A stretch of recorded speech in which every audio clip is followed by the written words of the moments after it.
So 3 characters around level 90 and a couple hundred hours later, yeah, it's a problem. I've noticed several things that the game doesn't explain well, or at all in some cases, and if you're new, these could be making your life harder than it necessarily needs to be. This is likely to be a long one, since several of these could be stretched out into their own video.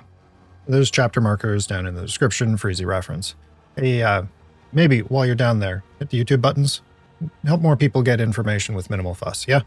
Alright, coming up first, we have trade versus solo self-found and how/when to trade. Alright, I might be about to make some people real mad with this one. Let's lean in. At character creation, you have a couple options here. Standard and hardcore. Hardcore is permadeath, so if you're here watching a new player guide, maybe leave that for later. Each of these come with the option for regular, which gives you access to things like player trading, partying, the currency exchange, etc., and is the faster of the two in terms of overall character progression, since you can trade to circumvent game mechanics. On the other hand, solo self-found is what it says on the tin. Solo play, you only have access to what you drop or what you craft. Arguably, this is the more balanced of the two, and closer to a played as intended experience. Both of these come with some significant impact on how you'll use materials, though. For normal, or what you might hear described as Trade League, Exalted Orbs are no longer primarily a crafting resource. They're a currency. Save as many as you can throughout the campaign, and use the trade site, linked in the description, to search for upgrades with precisely the stats you want on it. I mean, it really doesn't make a whole lot of sense to spend 1 to 3 exalts on a rare, hoping for the correct affixes to roll, when instead you could just spend those 1 to 3 exalts and likely get something that's near perfect. You know, craft if you want, or if you get a very lucky drop, but if you're playing on trade, those are a currency first and foremost. Yes, later game you have options for more deterministic crafting and corruption, but you're already at that point in the game. You're more advanced than the intended audience for this video. Last 2 pro tips about trading. 1.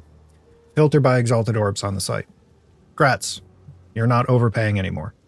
And 2. Add more stat filters to your search until you get fewer than 10,000 results. The trade site will only show batches of 10,000 for any query, so you're not seeing the full list. Now, conversely, for solo self-found, all of your orb drops are crafting materials. You're likely to get a more smooth, if flatter, gear progression curve, barring lucky or unlucky outliers with RNG, but you cannot solve problems by just throwing exalts at trade. Additionally, this could be a bonus. You're spared the economic absurdity that's in the trade leagues right now due to recent duping, so there's that. And further, item rarity gear is less mandatory here, since you can't trade anyway, and the main perk of rarity gear is the increased currency drops. If you want to skip all the drama and you don't have friends to play with anyway, maybe give this a shot. Number 2, campaign versus endgame builds. Even on a first character, you should be able to afford respeccing most, if not all, of your passive tree once you're in early maps. Make your campaign experience easier by focusing on nodes that amp up your damage. You don't need to tank bosses as long if the bosses are dead faster. Plus, by focusing on damage, you're reducing the duration of time where you could potentially make mistakes and eat incoming damage. Enjoy the polish of the campaign where everything, including you, is more dangerous, and transition into more defensive layers once you get to maps. This applies over more to those of you who like to follow a build guide as you level, since you might likely nerf your leveling experience if you're working towards an end game build versus what's effective early game. Number 3, polish of the campaign versus the mapping experience. Just be prepared for a stark tonal shift when you finish the campaign and reach maps. Some of this is due to the current endgame systems being rushed as per Grinding Gear's own admission for early access release, and some is due to the inertia that both players and devs expect with endgame and ARPGs. As of this record, state of the game feels great up until around like level 75 or 80, and then the balance of reward versus punishment starts to skew pretty hard towards punishment in my opinion. More on the difference and meaningful distinction between difficulty and punishment. In the previous video, up there. So suffice to say, if you suddenly find yourself frustrated or confused or enjoying it less as a result of that hard left turn, it's not you. Number 4, Waystone Sustain. The name of the game early on, as you work through your first tiers of maps in the post-campaign quest line, is the Waystone Economy. You won't have the benefit of a fully fleshed out Atlas tree to improve your drops, and you're more likely to die more often as your build gets ironed out and you level up your own skill. In terms of the map Atlas, beeline for these early on for some increased quantity.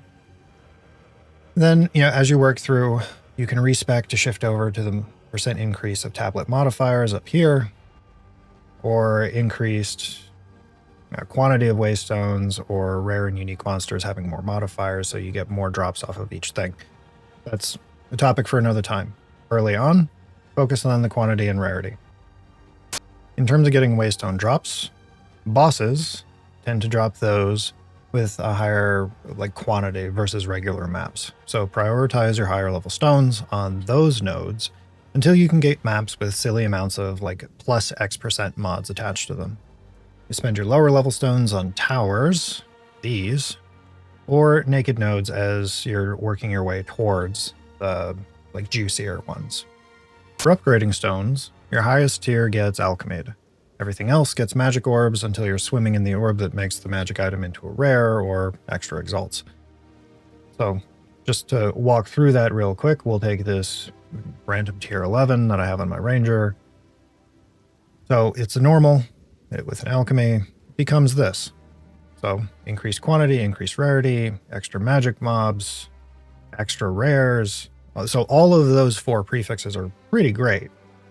In exchange, we do have 36% more damage as extra lightning, but just that one negative has increased our waystone drop chance by plus 95%.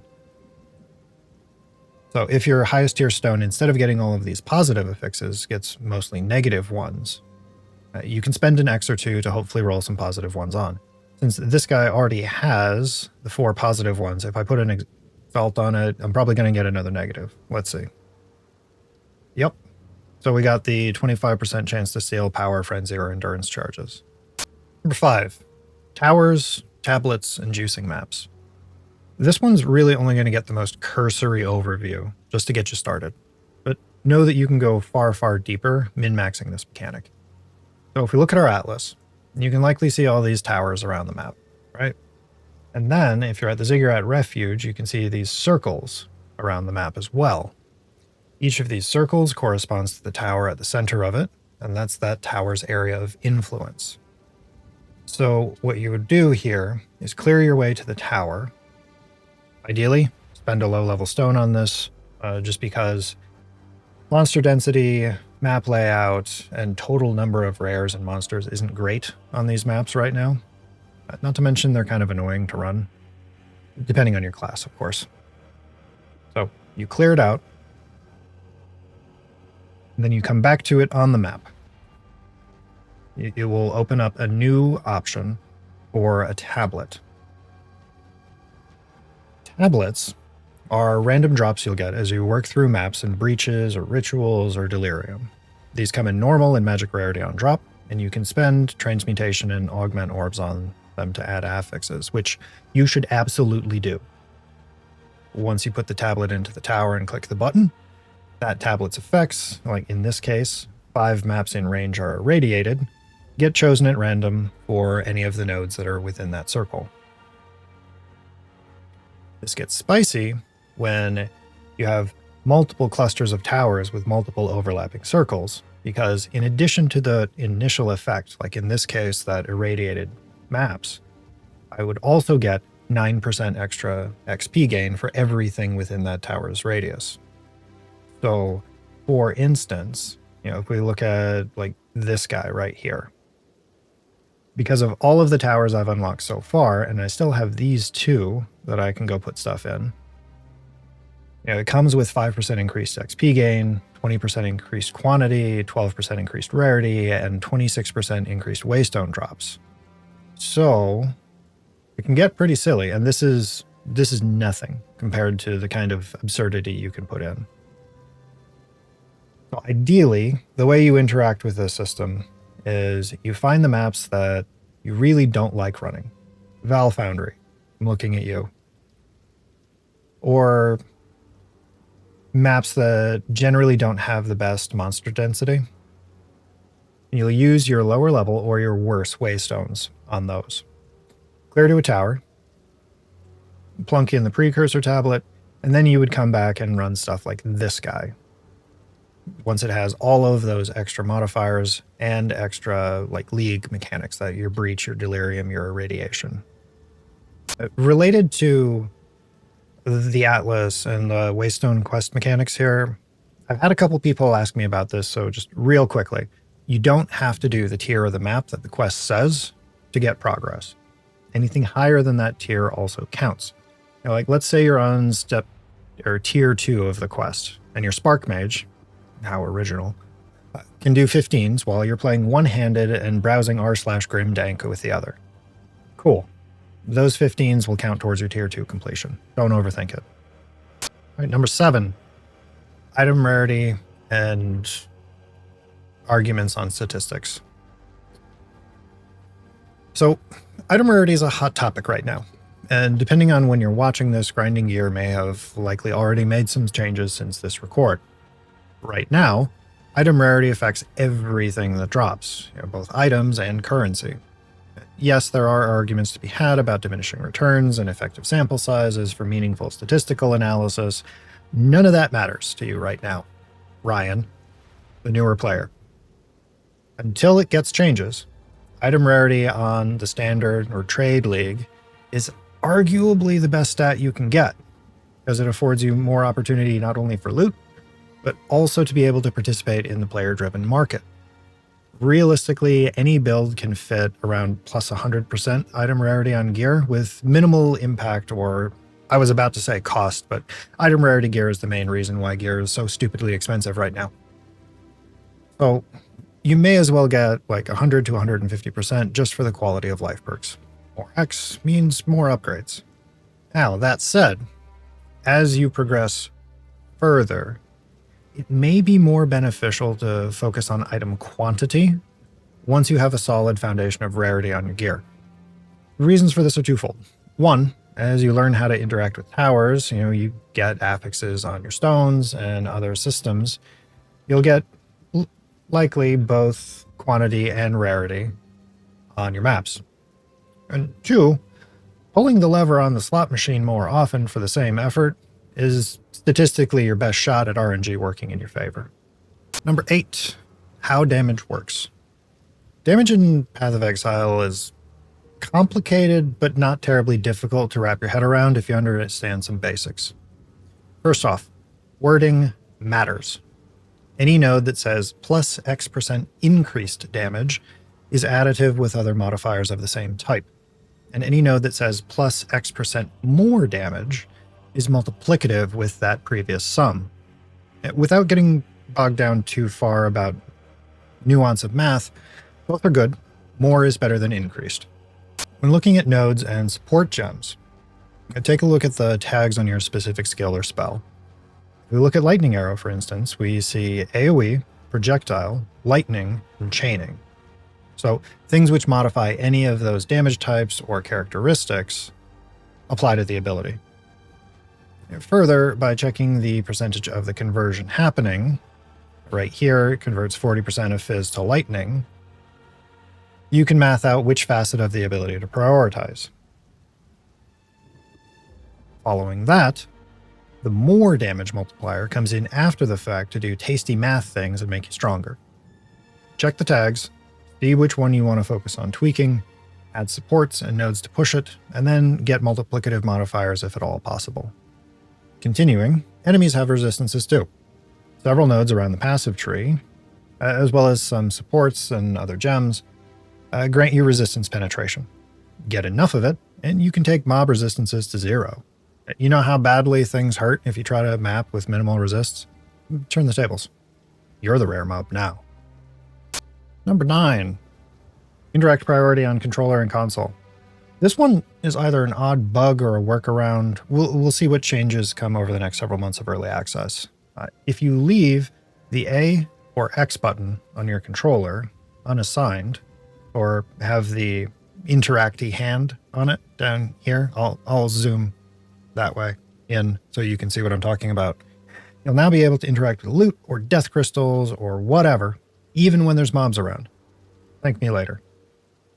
Number 10, third and fourth Ascendancies and RNG.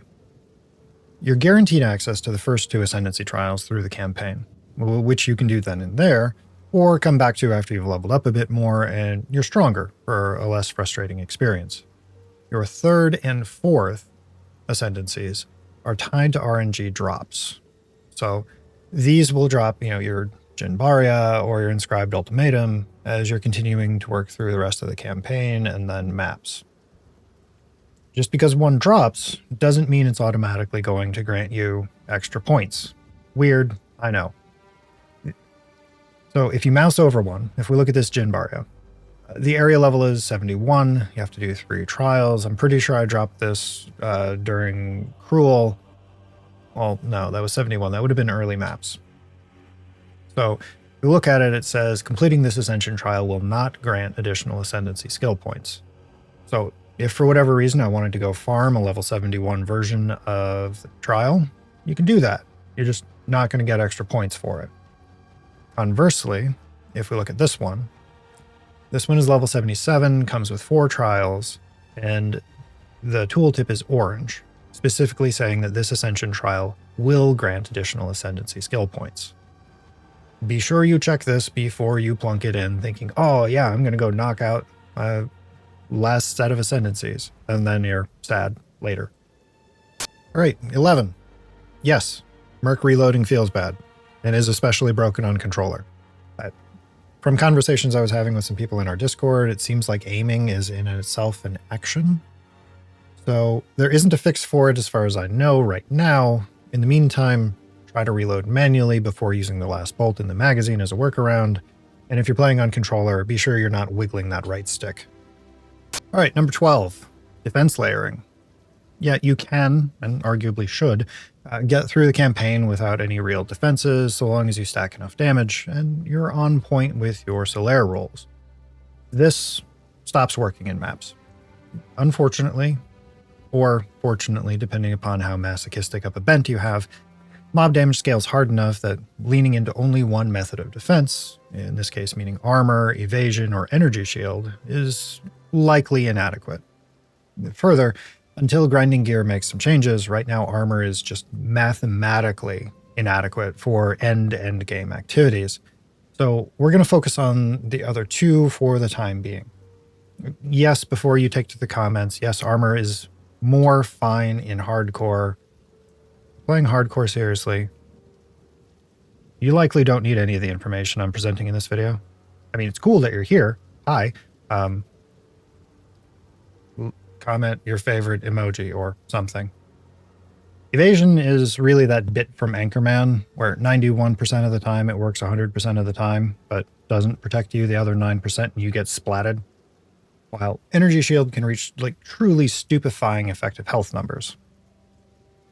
So for the 2 combined methods here, we have what I'm running on the Ranger and the Monk, which is Evasion plus Energy Shield. This is the one I'm much more familiar with. Cliff Notes version could be stack as much evasion as humanly possible everywhere except your head and get as fat a roll as you can of Energy Shield on your helm. And you take these notables if possible. Let me go ahead and pull these up.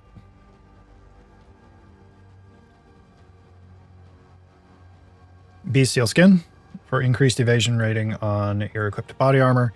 It's a real cheap way to get an extra 1,000 evasion.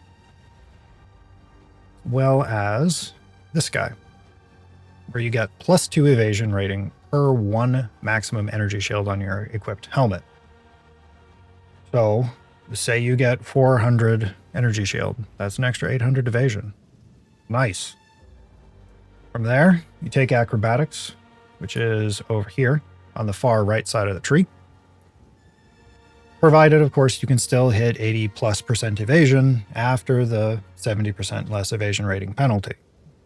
Perk here is that you'll be able to dodge AoEs in case you don't get out of the way. This last bit is very hard to do until you have really endgame gear.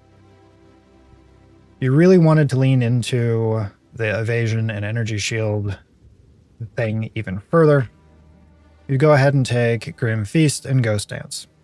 Grim Feast has a curious interaction right now where you can actually double your current energy shield max. So, for instance, my ranger is running around with 684 right now because I am cheap and refuse to pay divines for things that shouldn't be divines. If I run around and pick up enough Grim Feast shards, I'm running around with 1300 and change energy shield. Pair that with Ghost Dance, which will help you out on single targets and boss fights, and you get a little bit more tank.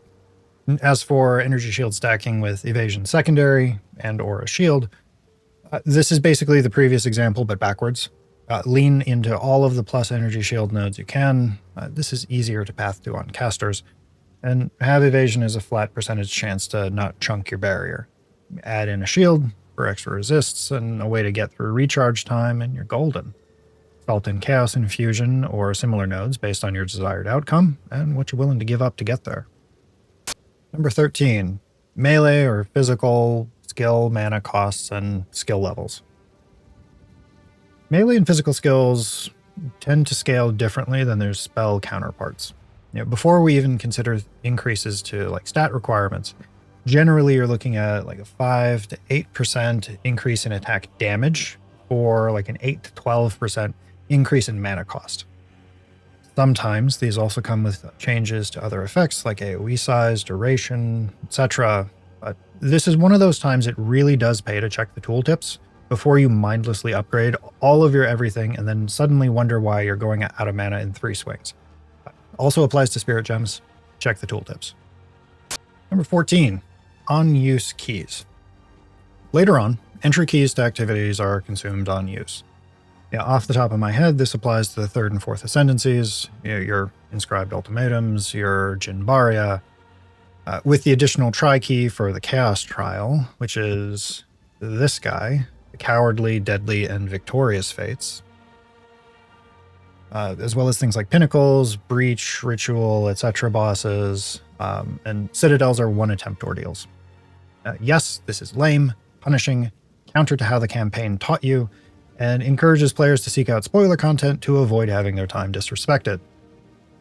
This is also the frame that Grinding Gear has in place right now, and is part of why I think the game starts to break down around level 75 to 80. Participate in the system, buy an Ascendancy carry, or level other classes until you hit this ceiling and stop having fun. Right, number 15, crafting, or how and when versus hoarding currency.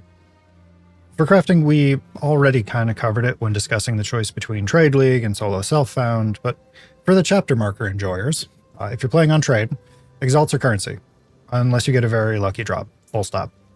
In SSF, enjoy the gambling system as intended, and craft as you move through the comparatively flatter character power curve. Both magic orbs, the Transmute and Augment, drop in sufficient quantity that you can use them with Abandon. The others, Alchemy, Regal, Exalted, Chaos, etc., you need to be a bit more choosy with. So, for the sake of illustration, we're going to craft on these Expert Firm Bracers here. So, the way you would do that, hit it with the Orb of Transmute, hope for something decent. Okay. 79% invasion rating is not terrible, not what I would hope for, but we'll keep going. But on the second one, 22 mana per enemy killed. Okay. Niche. Good work.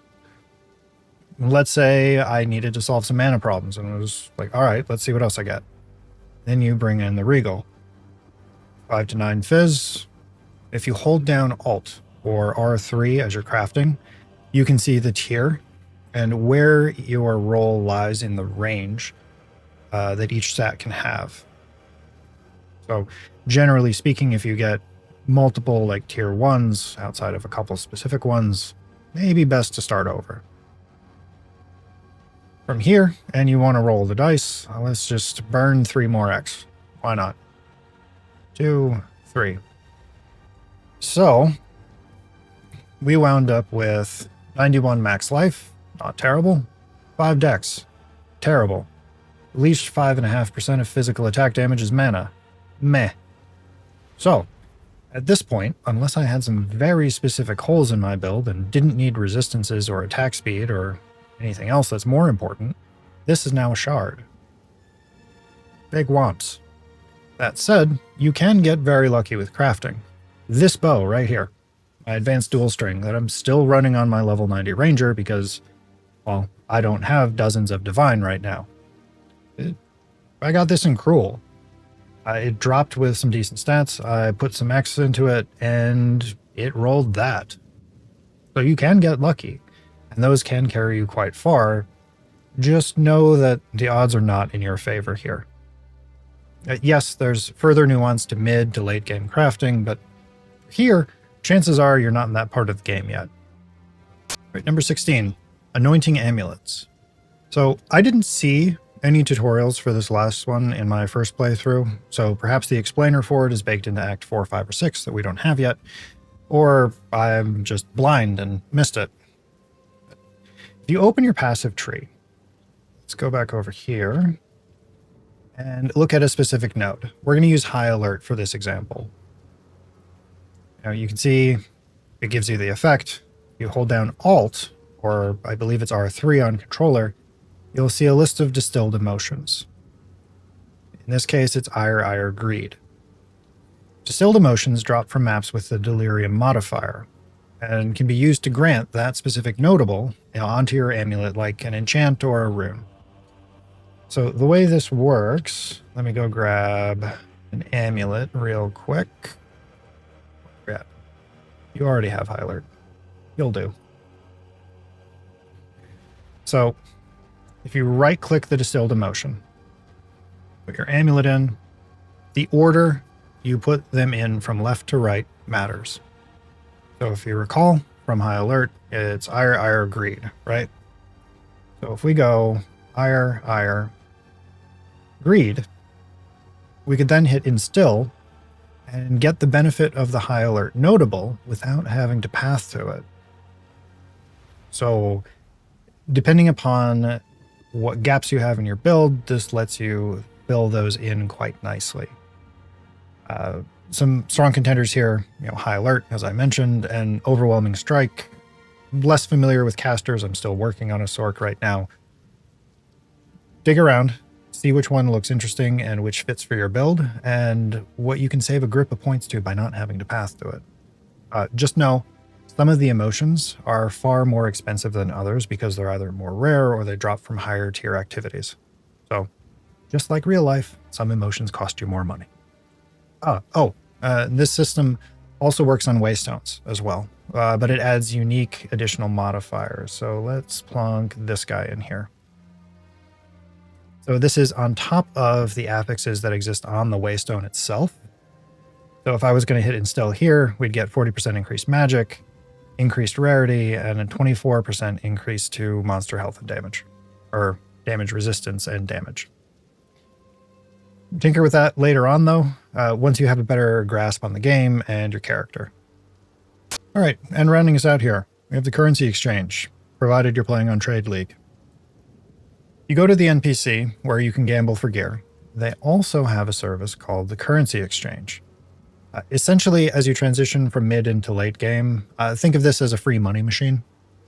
Let's say you're clearing maps with Breach, but aren't strong enough yet to fight the boss, or you've been having a rough time with the Trial of Chaos for your 4th Ascension and have grips of soul cores lying around. What? Don't judge me. Select the thing you have way too many of in the I have box. So let's say, for the sake of example here, I wanted to sell some Broken Circle artifacts, and I decided I wanted Exalts.